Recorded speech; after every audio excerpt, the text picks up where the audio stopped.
학자금 대출 탕감과 관련해서 소송이 많이 붙었었습니다. 기억을 다 하시는지 모르겠습니다. 6개 주가 연합해가지고 학자금 대출 안 된다. 탕감 안 된다. 학자금 대출 해준 거 빚 탕감해 주는 거 안 된다라고 이제 소송을 벌였었습니다. 그런데 오늘 이제 법원에서 어, 이 어제군요. 어제 법원에서 바이든의 손을 들어주는 판결이 나왔습니다. 바이든이 법원에서 이긴 거죠. 이 판결을 한 이 판사는 음, 헨리 에드워드 오트레이라는 판사이고요. 연방지법 판사인데 조지 W 부시 대통령 시절에 연방 판사로 임명을 받은 인물입니다. 이 조지 W 부시 대통령 때 임명했던 연방 판사들이 지금 다 민주당 편 들어주고 있습니다. 기억하시면 좋겠고요. 어제 주들이 이 6개의 주들이 제소 적격이 아니다라고 이제 결론을 내립니다. 판결을 내립니다. 뭐냐면은 원고 측 주정부들이 그 소송을 제기할 만한 직접적이고 추적 가능한 피해를 입증하지 못했다라면서 이 소송을 기각하는 그런 상황이 이제 벌어졌던 것이고요.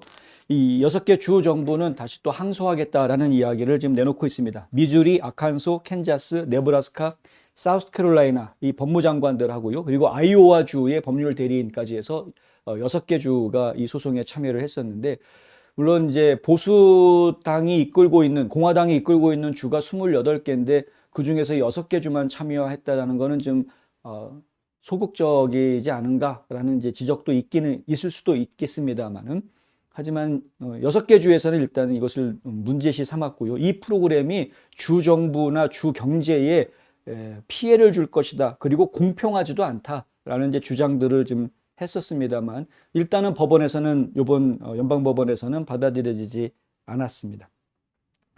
제8순회 항소법원에 송치한다라는 이야기가 나왔는데 그게 순회 항소법원으로 가게 되면은 보수 성향이 강한 판사들이 배정될 가능성이 높아서 아마 이길 수 있을 것이다. 뭐 이런 이야기들이 나와 있고요.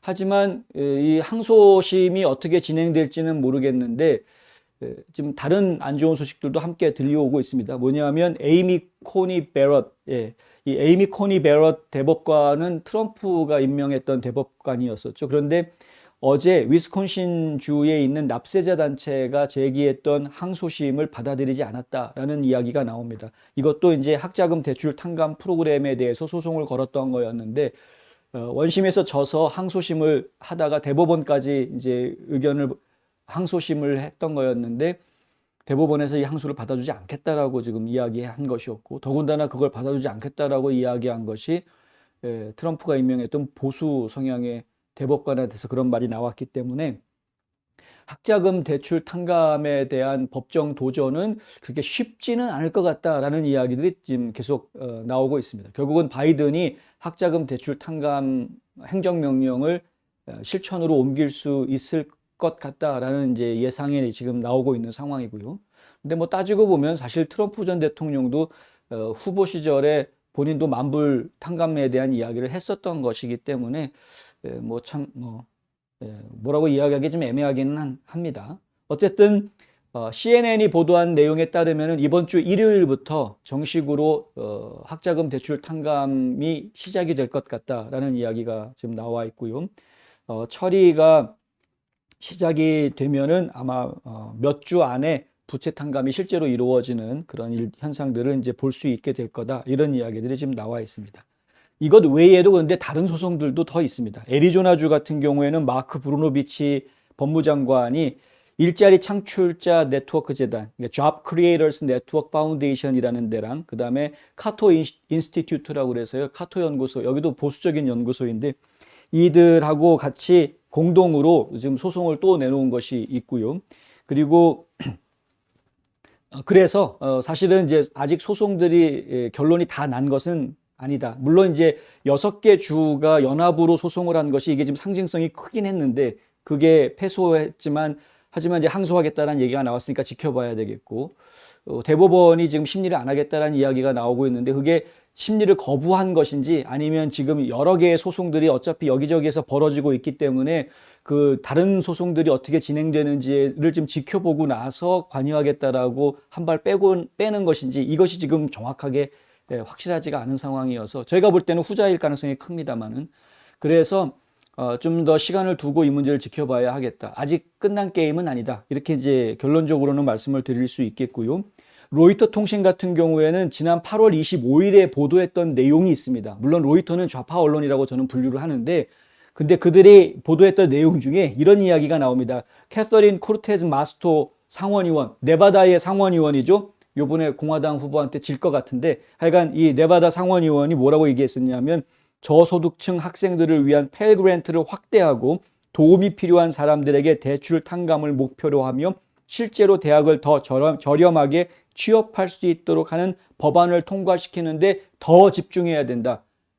대출 탕감해 주는 게 지금 중요한 게 아니라 적은 돈으로 학교 다닐 수 있게 만들어주는 시스템을 만드는 게 더 중요하다. 맞는 말입니다. 맞는 말 했습니다. 예. 근데 민주당 의원도 이렇게 이야기했던 것이다. 이거죠. 그리고 또 있습니다. 오하이오주에 지금 현재 연방상원 후보로 나서 있는 팀 라이언 하원의원. 팀 라이언도 요번에 오하이오 선거에서 질 것 같습니다만 어쨌든 팀 라이언도 한마디 했습니다. 6자릿수 소득자들의 학자금 대출을 탕감하는 대신에 노동자와 중산자층 가족을 위한 전면적인 세금 감면을 포함해서 모든 미국인을 위한 경쟁의 장을 평평하게 만들기 위해 노력해야 된다. 이 말도 맞는 말입니다. 이제 민주당 의원들이 맞는 말을 좀 합니다. 이런 부분들을 보면은. 근데 이 얘기는 마치 공화당 의원들이 하는 말 같은 이야기를 하고 있는데 6자릿수 소득자들, 그러니까 지금 바이든이 발표한 대로라면 12만 5천 불, 부부 합산이면 25만 불까지 버는 사람들이 1만 불에서 2만 불까지 빚을 탕감받을 수 있다. 아니 10만 불, 20만 불 버는 사람들이 한 달에 100불, 200불 못 내가지고 그 빚을 탕감해 달라고 얘기하는 게 이게 말이 되느냐. 그 사람들이 요구했을까요, 과연? 나 빚 10,000불 탕감해 주세요. 그러면 당신 찍어줄게요. 그 사람들이 요구한 거겠습니까? 저는 그렇게 생각 안 합니다. 생각을 잘못하고 있는 거죠, 이 사람들이. 어떻게 해서든 좀 학력 수준이 높은 사람이 민주당 지지자가 더 많다라는 통계, 뭐 이런 것 때문에. 그러니까 어떻게 해서든 민주당 지지하는 사람들이 한 명이라도 더 혜택을 받는 모양을 만들어 놓고 자기네들이 돈을 탕감해 주는 모양을 만들어 놓고 표를 하나 더 얻으려고 하는 이거야말로 진짜 저렴한 포퓰리즘의 아주 단적인 예같이 저희는 느껴지는데 근데 하여튼 그렇다는 거죠. 보수주의자들은 바이든의 학자금 빚 탕감이 적게는 3천억 달러에서 많게는 6천억 달러의 정부 지출을 발생시킨다라고 지적합니다. 그것이 결국은 또 인플레이션을 부추기지 않겠느냐. 이 3천억 달러에서 6천억 달러가 뭐 10년에 거쳐서 생기는 그런 게 아니라 그냥 올해 나가는 돈입니다. 교육부 장관 쪽 예산으로 해서 올해 나가야 됩니다. 그러니 이게 얼마나 큰 예산 적자를 만들어내는 것이냐라는 거죠. 근데 이걸 꼭 해야 되겠느냐. 결국은 인플레이션을 부추기게 될 것이고 그 인플레이션 부추긴 것은 결국에는 모든 국민들이 피해를 보게 되는 것이다. 이렇게 이야기하고 있는데요. 하여튼 그렇습니다.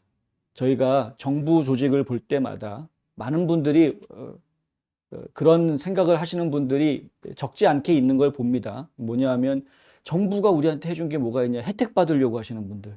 어떻게든 혜택 받으려고 하는. 우리 교민사회에 보면은 한국 정부 바라보기 하는 분들 많이 봅니다.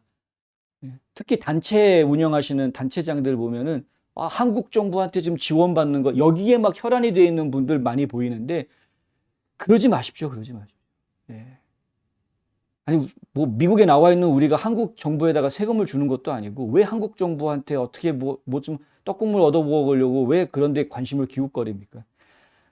도와주려면 모를까? 한국 정부를 어떻게 하면 도와줄까? 이걸 생각하시는 게 오히려 이게 존 F 케네디가 얘기했던 말이 맞는 얘기입니다. 정부가 우리한테 뭘 해줬냐를 생각하기 전에 내가 나라를 위해서 뭐를 할지를 먼저 생각하는 것이 그것이 우리 국민들의 사실은 에틱스가 돼야 되는 겁니다. 그것이 우리의 양심이어야 되고 도덕관이 되어야 되는 겁니다.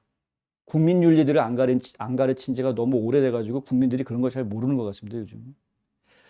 하여간 미국 정부도 마찬가지인데 우리가 어떻게 하면 정부로부터 많은 걸 받아먹을까에만 신경을 쓰지 마시라는 거죠. 예, 물론 우리가 세금을 냈으니까 정당하게 그 냈던 세금들을 다시 되돌려 받는 그런 혜택을 누릴 수 있는 건 충분히 정당한 혜택들은 누려야 되겠죠. 근데 무조건 정부 보고 이것도 해라 저것도 해라 하게 되면 우리 국민들의 삶이 통제받는 삶으로 다 뒤바뀌게 될 수밖에 없습니다. 자유가 없어지는 겁니다.